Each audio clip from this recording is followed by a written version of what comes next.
Thank you. ఇంకొక high profile, మరి ఇదే ఆది గురువు దగ్గర మేము అందరం శిష్యులం. ఈ గురువు గారి దగ్గర ఇంకొక శిష్యుడు ఉన్నాడు.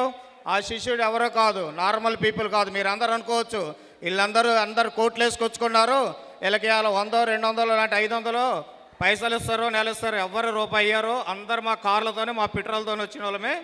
ఇట్లాంటి దాంట్లో ఇంకొక అతను ఎవరంటే, ఈరోజు మన ఇండియన్ ఆర్మీ అంటేనే ప్రపంచంలో ధైర్యవంతులైన ఆర్మీకి ఉన్నటువంటి మిస్సైల్స్ తెలుసు అందరికీ. ప్రతి మిస్సైల్ టెస్ట్ చేసి ఆర్మీకి హ్యాండ్ ఓవర్ చేయడానికి ముందు ఆ మిస్సైల్ టెస్ట్ చేసే missile testing engineer mister Ravinder గారు. Thank you sir. Thank you sir, thank you so much. Happy evening everyone. యాక్చువల్గా ఒక వివేకానంద గారి కొటేషన్తో స్టార్ట్ చేసుకుందాం. Do not lower your goals to the level of your abilities, instead raise your abilities to the heights of your goals అంటారు స్వామి వివేకానంద గారు. మన goals ఏవైతే ఉంటాయో అవి ఎప్పుడు హై లెవెల్లో ఉండాలి. మన ఎబిలిటీస్ని వాటికి అచీవ్ అయ్యే విధంగా మనం వాటిని ఇంప్రూవ్ చేసుకుంటూ ఉండాలి. అంతేగాని నాకు రాదు, సాయి పల్లవి అందరికీ ఐడియా ఉంది కదా, సాయి పల్లవి డైలాగ్ ఒకటి ఉంటుంది, నాకు రాదు, నాతో నవ్వదు. ఓకే, కానీ అదే డైలాగ్ చెప్పడానికి ఆవిడ ఎంత కష్టపడి నేర్చుకొని ఉంటుందో తెలుసా? అదే ఎమోషన్స్ పలికించడానికి వాళ్ళు ఎంత కష్టపడతారో తెలుసా?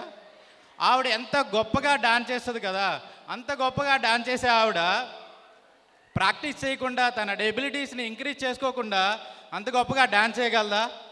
ఇందాక సోను సార్ చెప్పారు, మన విరాట్ కోహ్లీ ఉన్నారు కదా, విరాట్ కోహ్లీ ఫ్యాన్స్ ఎంతమంది ఉన్నారు?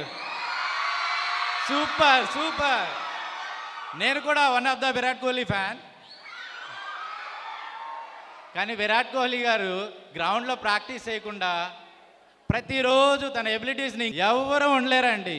వాళ్ళ ఎబిలిటీస్ని ఎవరైతే ఇంప్రూవ్ చేసుకుంటూ కంటిన్యూస్గా కన్సిస్టెంట్గా ఇంప్రూవ్ చేసుకుంటూ ఉన్న వాళ్ళు మాత్రమే ఇక్కడ స్టాండ్ అవ్వగలరు. అవి రాజకీయాలైనా, అఫ్కోర్స్ రాజకీయాల గురించి మాట్లాడకూడదు, సారీ, అది సినిమాలైనా స్పోర్ట్స్ అయినా ఎలాంటి ఫీల్డ్ అయినా తీసుకోండి, ఓకేనా? సో మన గోల్స్ ఏవైతే ఉన్నాయో అవి ఎప్పుడు హైగా పెట్టుకోవాలి. మన ఎబిలిటీస్ని ఎప్పుడు వాటికి అటైన్ అయ్యే విధంగా కన్సిస్టెంట్గా ఇంప్రూవ్ చేసుకుంటూ వెళ్ళాలి. అలాగే మన గోల్స్ అన్నవి స్మార్ట్గా ఉండాలి అంటారు.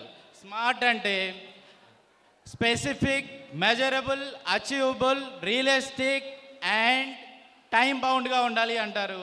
అలాంటి గోల్స్ మీరందరూ పెట్టుకొని హై లెవెల్లో గోల్స్ పెట్టుకొని వాటిని అచీవ్ చేయాలని ఆశిస్తూ నాకు ఈ అవకాశం ఇచ్చినటువంటి ఆది సార్కి అండ్ గంపా నాగేశ్వరరావు సార్కి ధన్యవాదాలు తెలుసుకుంటూ నేను ముగిస్తున్నాను. Thank you.